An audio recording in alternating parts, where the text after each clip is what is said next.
Okay સાહેબ, આપનું નામ ને ડેઝિગ્નેશન? મારું નામ જય ગોસ્વામી છે. અત્યારે રાજકોટમાં નાયબ જિલ્લા વિકાસ અધિકારી તરીકે ફરજ બજાવું છું.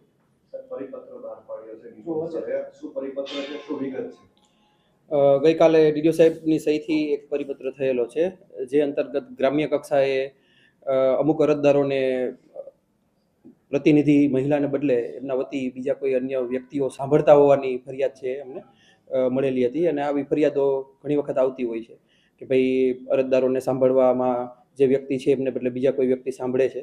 એટલા માટે અહીંયાથી એક જનરલ પરિપત્ર કરેલો છે કે જે અંતર્ગત પંચાયતની અંદર આપણે ગુજરાતની અંદર 50% જેટલી મહિલા અનામત છે, અને મહિલા અનામત હોવાના કારણે જે કોઈ કાર્યવાહી છે એ ચૂંટાયેલા પ્રતિનિધિએ કરવાની રહેશે. આ સંદર્ભે એક પરિપત્ર થયેલો છે. સ્પષ્ટપણે લખ્યું છે મહિલાઓના પછી દખલગીરી ન કરે, જો કરશે તો તલાટી મંત્રી પર કાર્યવાહી. પરિપત્રની અંદર જે જોગવાઈઓ છે પંચાયત ધારાની, એમની મિટિંગોની, એમને લગતી જે અન્ય કાર્યવાહીઓ છે એમની, એના સંદર્ભે એક સૂચના આપેલી છે. અને આવી સૂચનાઓ છે ગુજરાતની અંદર ઉપરથી અને આપણે જે વારંવારના પરિપત્રો થતા હોય છે એમાંથી પણ આપવામાં આવેલી છે. અન્ય જિલ્લાઓમાં બનાસકાંઠાની અંદર પણ આવા પ્રકારનો પરિપત્ર એક છે થયેલો છે ને મારા ધ્યાનમાં છે. સાહેબ, કઈ રીતે અમલવારી આની હવે કાર્યવાહી શું કરવાની? કાર્યવાહી એ જ છે કે જે વ્યક્તિ ચૂંટાયેલ છે, બરાબર, આપણે 50% જેવી મહિલા અનામત ગુજરાતની અંદર જે આપવામાં આવેલી છે, ભારતની અંદર વન ઓફ ધી હાઈએસ્ટ છે. અને આ જે મહિલા અનામત છે એ એકચ્યુઅલી એમની સાચી ભાવનામાં મહિલાઓ દ્વારા જ ગ્રામ પંચાયત કક્ષાએથી જે કાર્યવાહી થાય, બરાબર, એ વ્યક્તિ પોતે જ એમની અંદર કાર્યવાહી કરે, અરજદારોને સાંભળે, એમના જે કોઈ ઇસ્યુઝ છે એ સોલ્વ કરે. આ પરિપત્રની મૂળ ભાવના છે.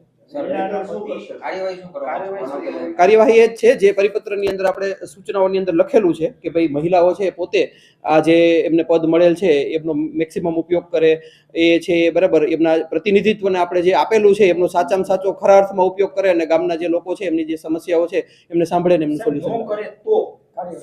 આપણે આમની અંદર પરિપત્રમાં સૂચના આપેલી છે કે જો ભાઈ કોઈ વૈધાનિક ડ્યુટીની અંદર, બરાબર, વૈધાનિક પ્રક્રિયાની અંદર કોઈ પણ વ્યક્તિ છે એ આવી રીતે ભાગ લે અથવા તો એવી કોઈ વૈધાનિક પ્રક્રિયાની અંદર, બરાબર, એમનું ઇન્વોલ્વમેન્ટ હોય તો એમની સાથે આપણે કાયદેસરની કાર્યવાહી કરવા માટેની સૂચના પરિપત્રમાં જ આપેલી છે. પંચાયતની બેઠકની અંદર જો કોઈ પણ વ્યક્તિ છે, બરાબર, અન્ય વ્યક્તિ એમના બદલે હાજર આપે વૈધાનિક જે એમની ડ્યુટી છે એમની અંદર, તો પછી આપણે એક સચિવ તરીકે, ગ્રામ પંચાયતના સચિવ તરીકે તલાટી મંત્રીની એ જવાબદારી છે કે ગ્રામ પંચાયતની અંદર જે સદસ્ય છે કે સરપંચ છે એમને જ હાજર રાખે ને એમની જ, બરાબર, અગુવાઈની અંદર આજે આખી કાર્યવાહી છે કરે. અને જો આમ ના થાય તો પછી તલાટી મંત્રીની સામે પણ અત્રેથી છે એ પગલાં લેવામાં આવી શકે છે. નહીં, એ પગલાં તો જે અમે અહીંયાથી રિપોર્ટ મંગાવીએ અને એમની અંદર જે આખો અહેવાલ હોય ને અહેવાલના આધારે જે કોઈ, બરાબર, કાર્યવાહી થતી હોય છે એ અમારા જે વખતો વખતના સિવિલ સર્વિસના અને અન્ય જે ધારાધોરણો છે એ અંતર્ગત અમે કાર્યવાહી કરીશું.